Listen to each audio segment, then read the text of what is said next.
another day, another Yasumi na naman. At ngayon, pupunta kami dito sa Chukenkaku Tower. From Umeda, Osaka at papunta sa pupuntahan ay 20 minutes nga lamang ang biyahe via trains.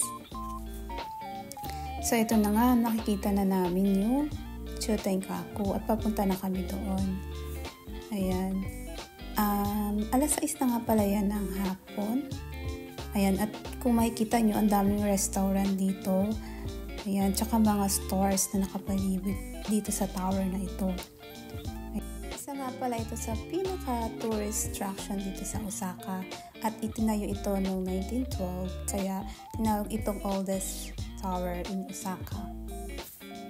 Yeah, at meron ditong cute na mga souvenirs na malapit lamang dito sa tower. Ayan, kaya nag-try muna kami magting at bumili. At ito na nga, bukas na yung ilaw niya, kaya ang ganda niya tingnan. Ayan, pag mga ganitong alas 7 na ng gabi, binubuksan nila ang ilaw ng tower.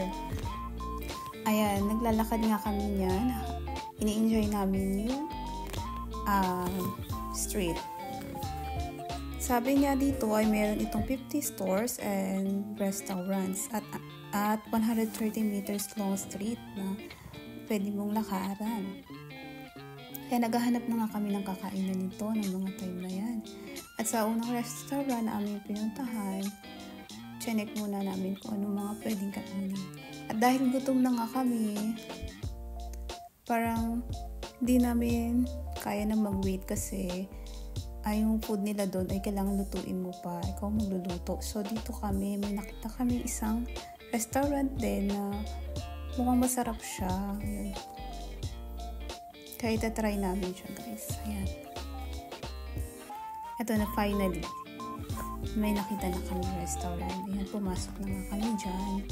Ito, sabi dito ay kailangan mo rin bayaran yung table per person. So, 300.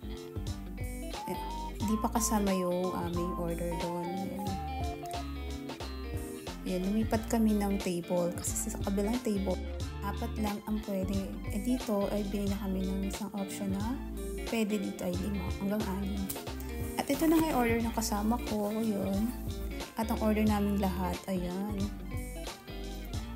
Masarap niya tingnan, pero ayun, masarap naman siya. Pero siguro dahil hindi ako masyadong mahilig sa beef steak, kaya sakto lang para me.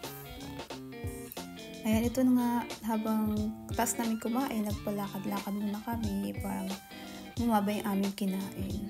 Ayan, napakaganda dito. Ito nga pala yung side view. Ito sa tower. Ayan. Then after nun, ay pumunta kami dito sa amusement park. Pupuntahan niya namin dito ay National Industrial Exhibitions Amusement Park. Ayan, hanggang dito na lang muna. Matami! See you on the next one.